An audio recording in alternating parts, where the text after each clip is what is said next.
এই এই রুটের ভিতরে এখানে বলে দেওয়া অফিস আছে, বলে দেওয়ার সাথে এই জায়গায় মুরগির দোকান, এই মার্কেটের ভিতরে একটা মুরগির দোকান আছে। তো এই মুরগির দোকানটা আমাদের মালিকের। তো এই মুরগির দোকান একটা এরকম করতে কত টাকা লাগে, কী আসে বিষয়, এটা আমি আপনাদের কাছে শেয়ার করবো এখন। এই দোকানের বিস্তারিত জানবো। আসসালামু আলাইকুম ভাই। ওয়ালাইকুম আসসালাম রাহমাতুল্লাহি ওয়া বারাকাতুহু। তো এই আপনার এই যে মুরগির দোকান খুললেন কতদিন হয়েছে? মুরগির দোকান হয়েছে 5 মাস হয়েছে। 5 মাস হয়েছে না? আচ্ছা, এই মুরগির দোকান একটা খুলতে গেলে কী কী করতে হবে? প্রথমত ডেকোর করতে হইব, দোকানের ডেকোর করতে হবে। আচ্ছা, তারপরে ডেকোর করতে হইব, তারপরে এগুলি ফ্রিজ আনতে হইব ডাবল ডোরওয়ালা। আচ্ছা, ফ্রিজ ট্রিজ এগুলো কি নিজের আনতে হবে নাকি কোম্পানি দেয়? আমি কোম্পানিয়ে দেয়, কিন্তু আমি নিজে কিনে নিয়ে আসছি, কোম্পানির অপেক্ষায় আমি ছিলাম না। তো কোম্পানি কোম্পানির ফ্রিজ দিলে কোম্পানির হিসাব মতন মাল রাখবো। আচ্ছা। আর আমি নিজে কিনছি, এই জন্য আমার হিসাব মতন আমি মাল রাখবো সব কোম্পানি। আচ্ছা আর অঙ্গ কোম্পানি ফ্রিজ অঙ্গ কোম্পানির মাল রাখতে দিব বাস। আচ্ছা, তো এখন ফ্রিজ একটা মনে করেন যে কোম্পানি দিতে কতদিন সময় লাগে, কতদিনের ভিতরে দেয় না? অনেকে 3 মাসে দেয়, 2 মাসে দেয়, 6 মাসে দেয়, 1 মাসে দেয়। তো এই কোম্পানি অপেক্ষা করে থাকতে হইব, মানে অপেক্ষা করে থাকতে হবে। থাকতে হইব। তো আমরা অপেক্ষা না করে কিনে নিয়েছেন ফ্রিজ। তো একটা ফ্রিজের দাম কত পড়ে? একটা ফ্রিজের দাম ডাবল ডোরওয়ালা এগুলি 7,000 রিয়াল। আচ্ছা, আর সিঙ্গেল ডোরওয়ালা আমার একটা ফ্রিজ সব ডাবল ডোরওয়ালা 7,000 রিয়াল কিনা? এটি সেকেন্ড একটা 7,000 রিয়াল। সেকেন্ড হ্যান্ড কিনছেন নাকি নতুন? আমি এগুলি এই 3টা কিনছি নতুন, আর বাকি কয়টা আছে কেনা। আচ্ছা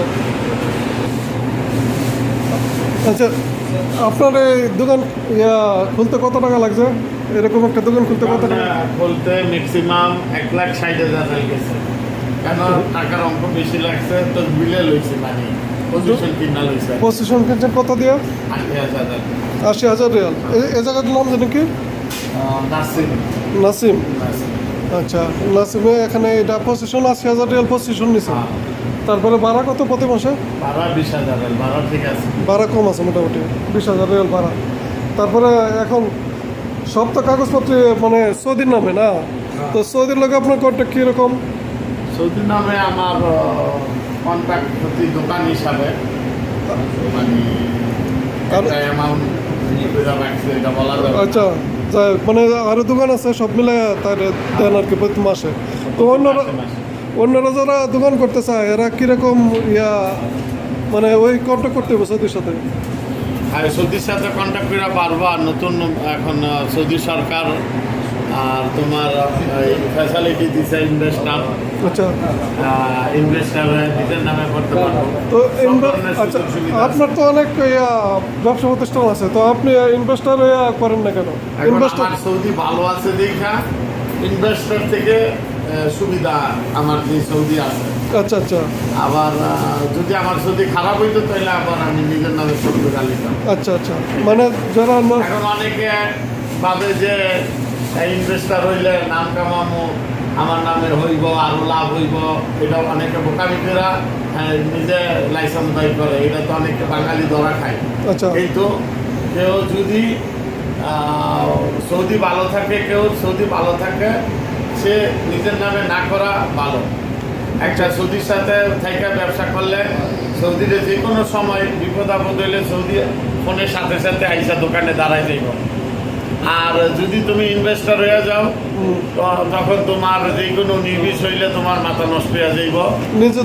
তোমার মানে এতিম তোমার কাছে মনে হইব যে সৌদি নাই, আমি আমার নামে দোকান, আমি কোথায় যাবো, কেমনে করবো, একটু ঝামেলার মধ্যে পড়বো। এই জন্য যে কোনো মানুষ ইনভেস্টার হইলে চিন্তা ভাবনা করে হইতে হইব যে আমার সৌদি ভালো, আমি হারে নিয়েই থাকি।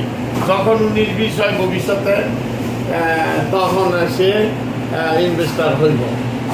এই ব্যাপার। আচ্ছা, এখন ওই মুরগির দোকানে যদি একটা দেয় তাহলে মানে খরচ টরচ দিয়ে কীরকম লাভ থাকতে পারে?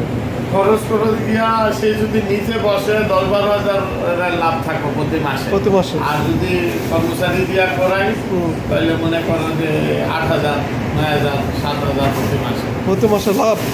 মাশাআল্লাহ তাহলে সব চালু দিয়ে। যাক আলহামদুলিল্লাহ। তো এটা ছিল মুরগির দোকানের আপডেট, আপনারা দেখলেন।